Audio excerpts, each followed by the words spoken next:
Ayan guys, nangisda na sila. Marami silang nahuli. Ayan, maraming bumibiling. May mga bumibili na. Malalaki, maliliit siguro. Ayan, tinan mo yung mga bata, oh. Naglaro sila. Tapos may namimili, oh. O diba, saan pa kayo? Walang kahirap-hirap. How much one plate? What do you think?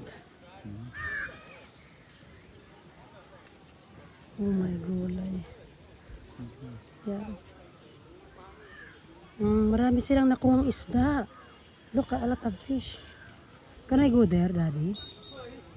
Can I go there? Why? Ang daming isda, oh.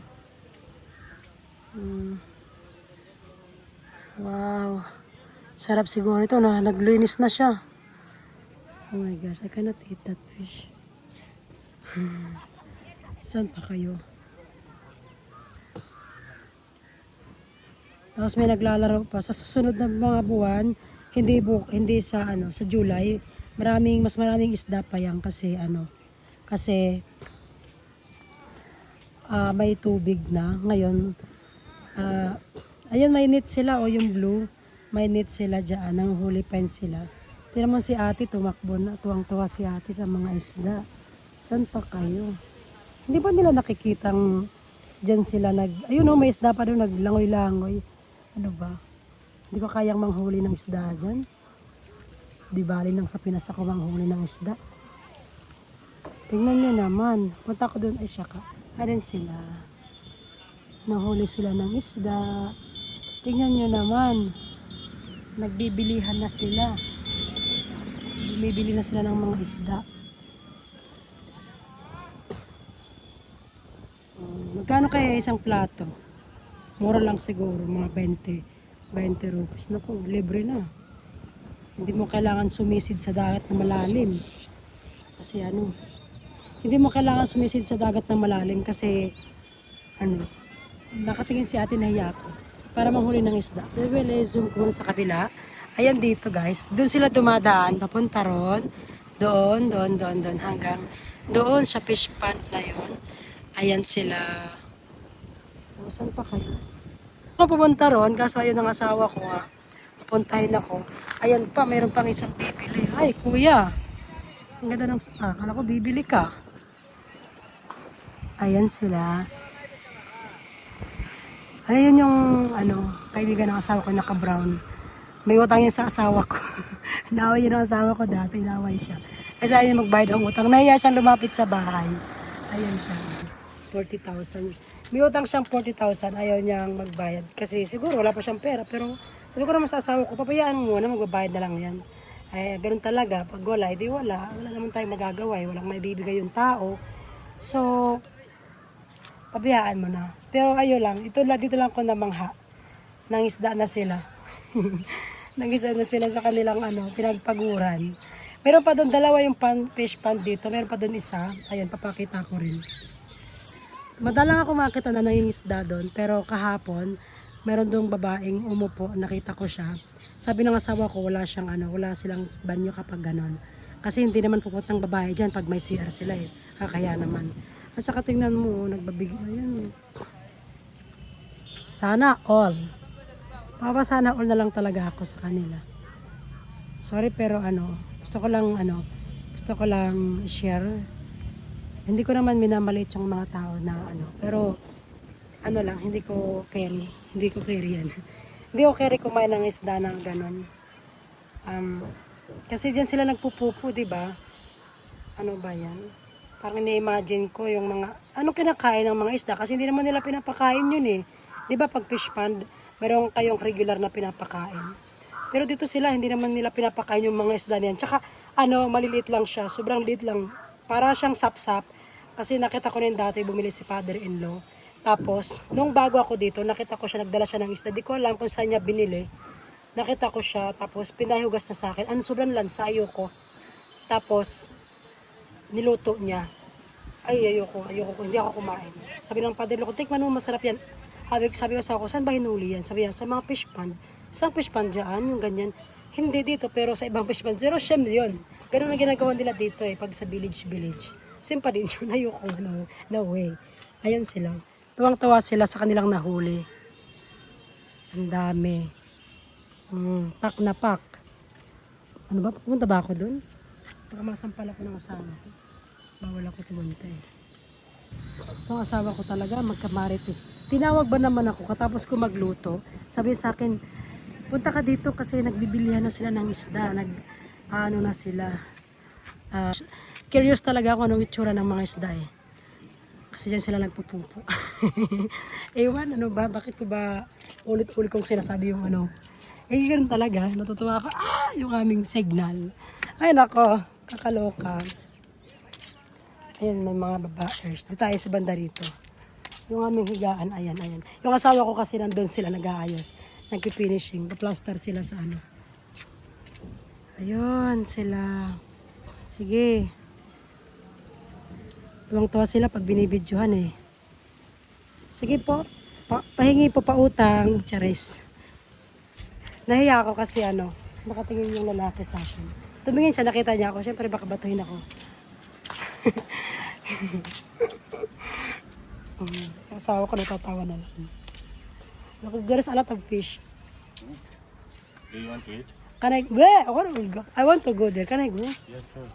Okay, pupunta ako doon. Makikimarites ako. Pupunta kami sa likod. Nagpaalam ako sa aking asawa. Natitingin namin yung isda. Titingin ako kung ano yung tsura. Come here, Lakshmi. Hoy, come here. Kasi nga di. Dali, makatulit, makulaw kita na isda. Titingnan natin yung isda nila. Tapos magtatanong ka how much? Kita rupiah. Alo, chalo. Chalo.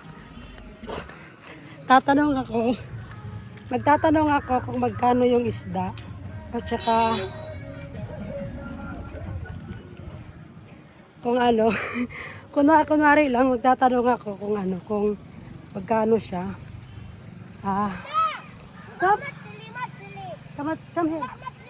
Come here. Come here. Ay, nabudlot na.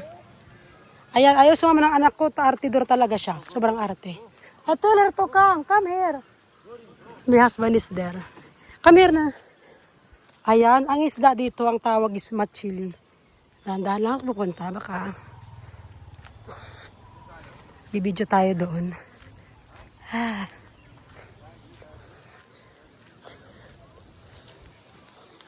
Ayan na. Serious ako, dito ako dadaan. Anong isda yan? Oh my gosh, nakatakot. Punta na ako dito sa pond, sana walang tayo.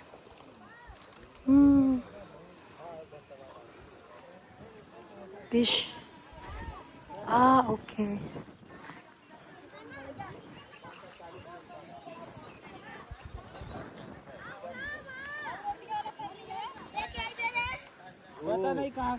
Wanna see? Machili at fish machili. Dito sila nag-ano. Ang dahil pala. Tingnan nyo naman. Punta ako din. Ang hirap.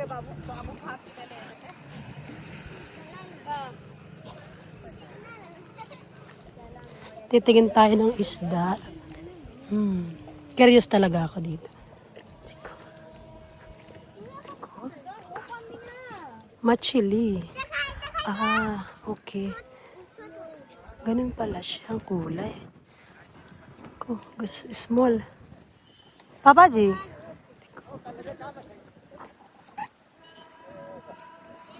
Small.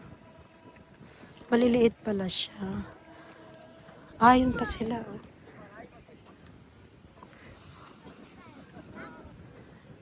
Dito sila nga ng isda.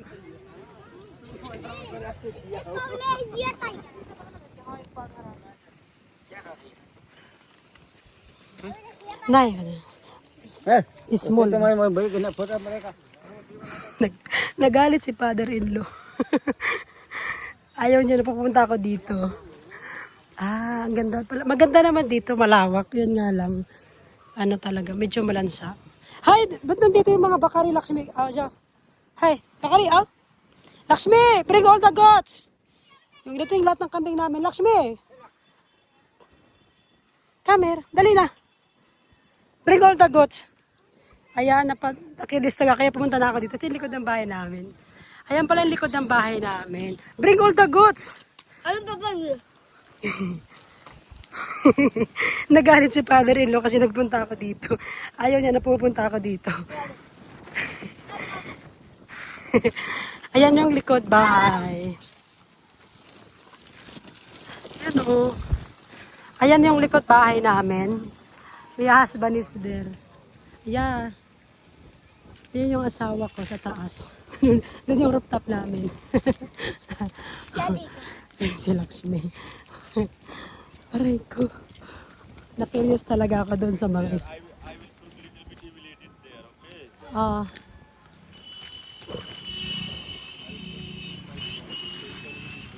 Ayun, nandun na sila. It's too small, the fish. Really.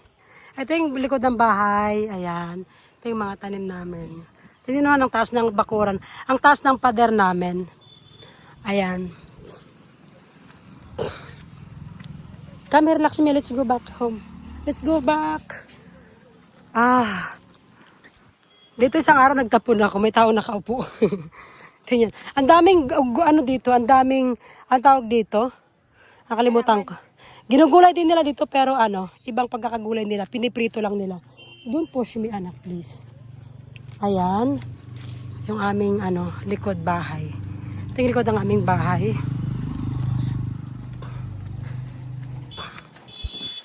Oh. Ayan. Ah, napagod ako. Ayaw, ang balay. Natin ito balay. Sige, ano? To all my viewers, what's the fish looks like. Ayan na, nagsara na si mother-in-law. Ah, thank you. Ayan, nakita niya na yung isda. What's this? Number is balay. Number? Ah. Nakita niya na yung isda dun sa ano, sa likod. Napuntahan ko na yung fish pond. Ayan na. Natuwa talaga ako, grabe. Hindi ko akalain makakapunta ako sa fish pond. First time ko pumunta doon sa fish pond. Even before, hindi ako pumunta doon. Ngayon lang. Kasi nakarius ako sa mga isda. Grabe. Thank you for watching. Bye-bye.